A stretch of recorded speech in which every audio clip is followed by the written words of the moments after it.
toy izao ndraiky avana ny teny zaraina zay omenantsika anio. Mitady ianao izay mahatokony heriny ny tompo. Feno hery ianao dia ny fanahin'i Kristy ao anatinao. Araka ny voasoratra ao Mika 7:5 tapany A amin'ny anaran'i Jesosy hoe: fa izao kosa dia feno hery dia ny fanahin'i Jehovah mba amin'ny rariny sy ny faherezana. Mitady ianao izay tena mahatsiaro anaty fa miaina izany ny tompo.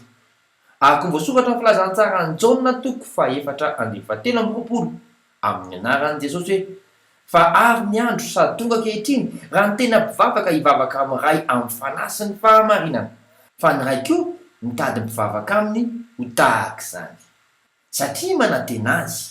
Araka ny voasoratra amin'ny Galatiana 5:5 amin'ny anaran'i Jesosy hoe: fa izahay amin'ny fanahy sy noho ny finoana dia miandry ny fanantenana ny fahamarinana.